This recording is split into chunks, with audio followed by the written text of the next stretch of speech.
Spider-Man contre le lézard.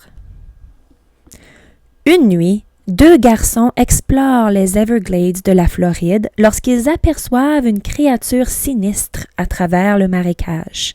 « Qu'est-ce que c'est? » demande l'un d'entre eux.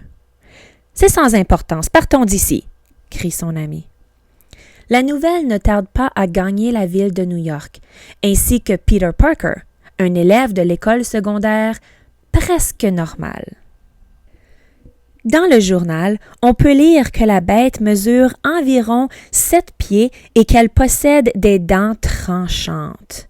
Elle se nomme le lézard. J. Jonah Jameson, le patron de Peter au quotidien, est prêt à payer une fortune pour avoir une photo du lézard. Peter a besoin de cet argent pour acheter un cadeau d'anniversaire à Tante May.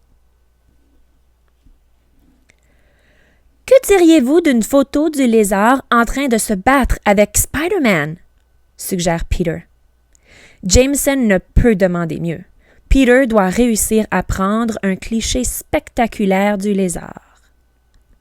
En tant que Spider-Man, il a entendu dire que le lézard avait été aperçu dans les marécages. « Je n'aime pas cet endroit. C'est si calme que j'en ai la chair de poule. » Il se demande si les gens du voisinage savent où se cache la célèbre créature des Everglades. « Avez-vous vu le lézard? » demande Spider-Man. La femme hoche doucement la tête. « Vous ne devriez pas rester ici. Le lézard est mon mari, le docteur Curtis Connors. »« Quoi? » s'exclame Spider-Man.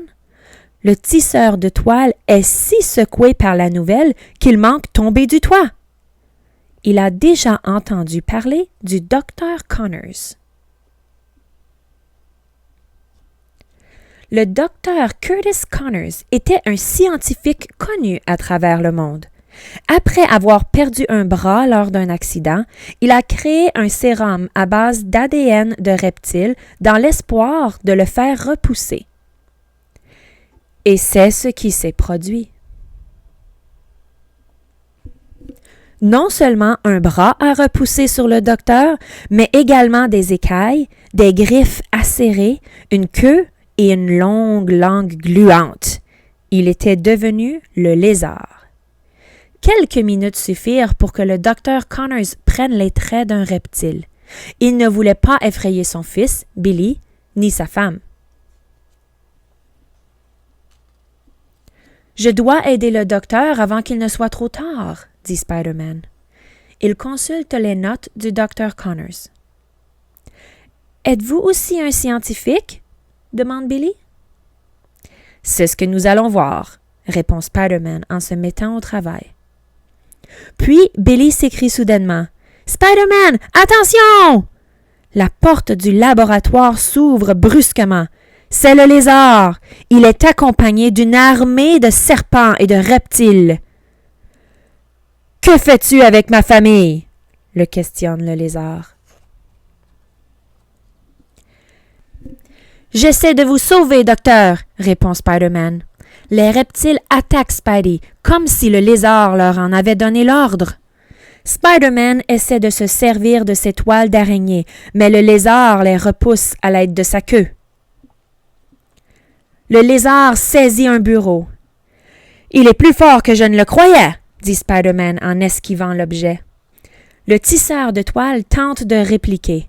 La peau du reptile est aussi dure que du roc. Spider-Man manque de se fracturer la main.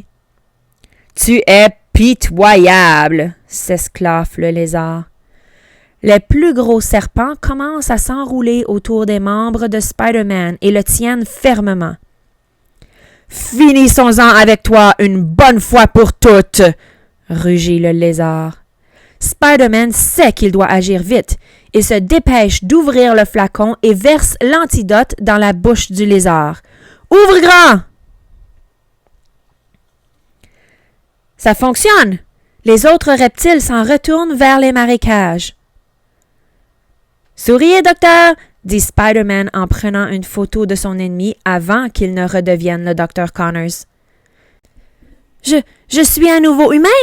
S'écrie ce dernier. Papa! Se réjouit Billy en accourant vers son père. Oh, Curtis, je n'arrive pas à croire que tu sois revenu, dit Madame Connors en serrant son mari dans ses bras. Le docteur remercie l'extraordinaire Spider-Man. Merci pour ce précieux cadeau. Nous ne t'oublierons jamais. De retour à New York, Peter montre la photo du lézard à Jameson. Ce dernier trouve que c'est trop beau pour être vrai. Où est Spider-Man? Pourquoi n'as-tu pas pris une photo du lézard et de Spider-Man? Jameson déchire la photo. C'est une supercherie. Je vais le croire quand je vais le voir. Peter pousse un soupir. Peter arrive à la fête d'anniversaire de Tante May les mains vides. J'aurais aimé t'offrir un cadeau spécial, dit-il. Mais tu es ici, c'est tout ce qui compte pour moi, répond Tante May en l'enlaçant tendrement. Peter réalise qu'elle a raison. Spider-Man a sauvé le Dr. Connors et il est tout de même rentré à la maison à temps pour la fête de Tante May. Ce fut une journée bien remplie pour le célèbre tisseur de toile.